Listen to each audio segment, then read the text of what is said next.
warahmatullahi wabarakatuh, dan salam sejahtera untuk kita semua. Pertama-tama, marilah kita panjatkan puji dan syukur kehadirat Tuhan sehingga kita masih ditemukan di tempat ini dengan terbaik.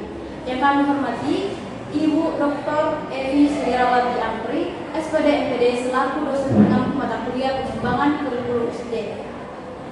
Nah, ada pepatah mengatakan tak kenal berkata sayang. Perkenalkan, nama saya Kamila dengan NIM 52433 Guru selaku moderator. Perkenalkan, nama saya Fatur dengan NIM 54341 sebagai pemateri pertama. Perkenalkan, nama saya Dula Sujari Putri dengan NIM 55243 sebagai pemateri kedua. Perkenalkan, nama saya Nanda dengan NIM 5524322 sebagai pemateri ketiga. Saya Prita Sridelia dengan NIM 5524314 sebagai pemateri terakhir. Nah, untuk mempersingkat waktu, langsung saja saya persilahkan pemateri pertama untuk menyampaikan materinya. Baik, di sini saya akan membacakan laporan mengenai refleksi implementasi kurikulum merdeka di SDN 016 Tanjung. Nah, yang pertama itu pemahaman guru terhadap kurikulum merdeka.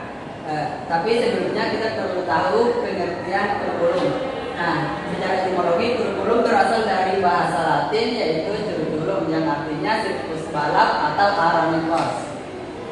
Nah, selanjutnya kurikulum merdeka.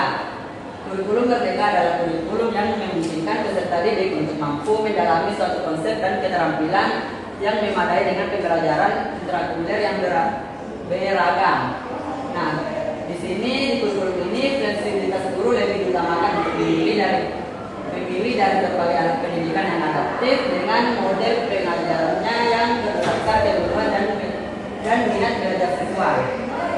Nah, dari hasil observasi kami di SDN 016 Tanjung, tepatnya pada guru kelas 5 dan kelas 6 tentang bagaimana pemahaman mereka terhadap kurikulum merdeka ini. Jadi di SD 016 Tanjung, gurunya memahami bahwa kurikulum merdeka sebagai kurikulum yang baru dan tidak beda jauh dari kurikulum sebelumnya, yaitu kurikulum K13, yang dimana kurikulumnya bersifat tematik, sedangkan kurikulum merdeka mata pelajarannya terpisah kecuali IPA dan IPS yang digabungkan menjadi mata pelajaran IPAS.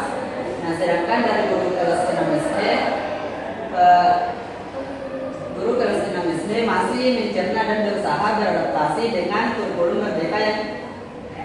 merdeka dikarenakan di sekolahnya itu kurikulum merdeka ini penerapannya masih bertahap. Baik, di sini saya akan menjelaskan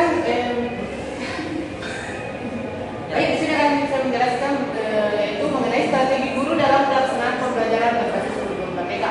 Nah, kita ketahui bahwa strategi pembelajaran adalah pola umum tindakan yang dilakukan oleh guru dan peserta didik selama proses pembelajaran.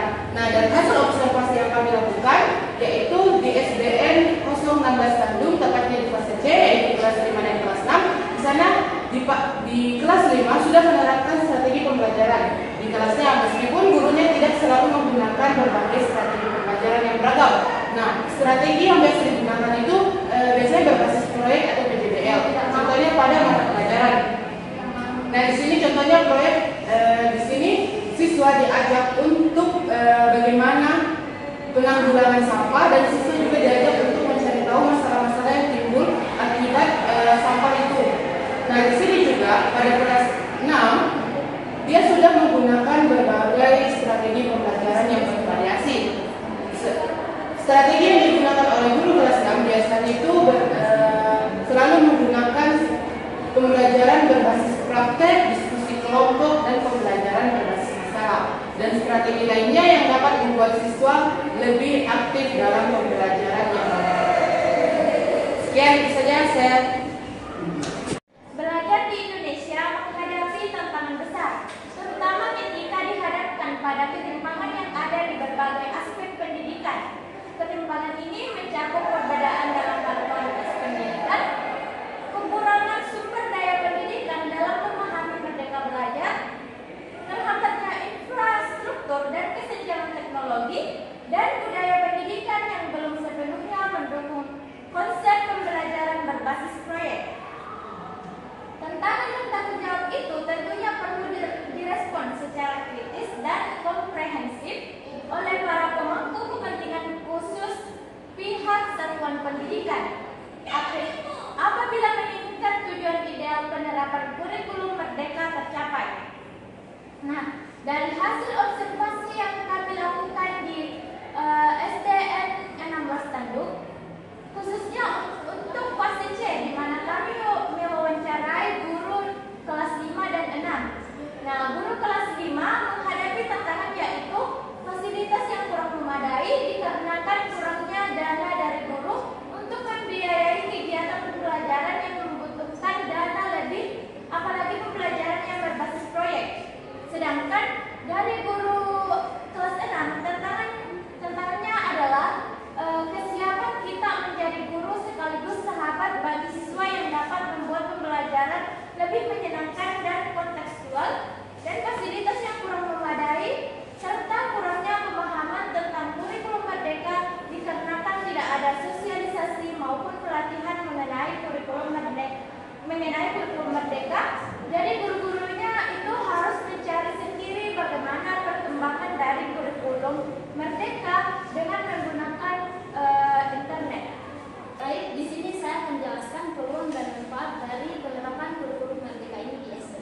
Nah, dari hasil observasi yang kami lakukan di Sekolah Dasar Negeri 16 Tanduk, tepatnya kami mewawancarai guru-guru di fase C, yaitu guru kelas 5 dan kelas 6, kami menemukan bahwa terdapat banyak peluang dan manfaat dari penerapan kurikulum merdeka ini. Nah, guru kelas 5 mengatakan bahwa penerapan dari kurikulum merdeka ini membawa manfaat yang sangat banyak, terlebih sangat dirasakan oleh anak-anaknya, yaitu anak-anak lebih memahami pembelajaran karena pembelajaran lebih menyenangkan dengan adanya strategi yang beragam. Jadi seperti yang kita ketahui, di kurikulum merdeka ini tidak hanya menggunakan satu strategi, tetapi menggunakan strategi yang menyenangkan sehingga anak-anak lebih mengerti.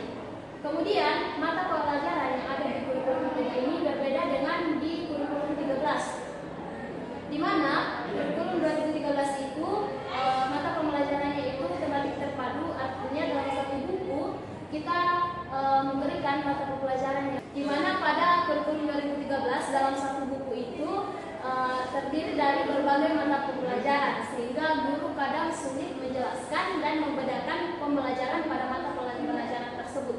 Sedangkan pada kurikulum merdeka, gurunya lebih bisa menjelaskan topik-topik yang ada dalam buku tersebut karena pembelajarannya juga diajarkan secara terpisah.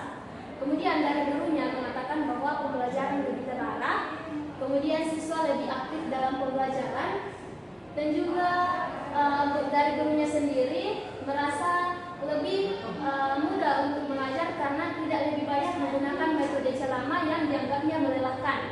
Kemudian dari guru kelas 6-nya sendiri mengatakan bahwa kurikulum merdeka ini dirasakan oleh anak-anak karena anak-anak yang tadinya pemalu, karena adanya kurikulum merdeka lebih bisa mengembangkan kreativitasnya, lebih berkembang public speaking-nya, di mana anak-anak di sini tidak hanya mendengarkan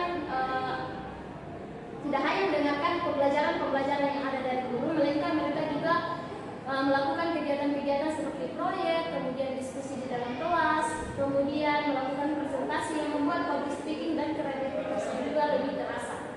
Oke, demikian penjelasan dari saya. Baik, di sini saya akan menyimpulkan materi dari presentasi kami, yaitu kurikulum merdeka memberikan kebebasan belajar dan pengembangan potensi siswa secara menyeluruh. Pelaksanaan di SDN 16 Tanduk belajar cukup baik dengan variasi strategi pembelajaran yang mendorong keaktifan dan kreativitas siswa. Meskipun terdapat tantangan seperti keterbatasan fasilitas dan kurangnya pelatihan, kurikulum ini berpotensi menjadi landasan kuat untuk pembelajaran yang merdeka, adaptif, dan berpusat pada siswa dengan dukungan yang optimal. Baik, itulah tadi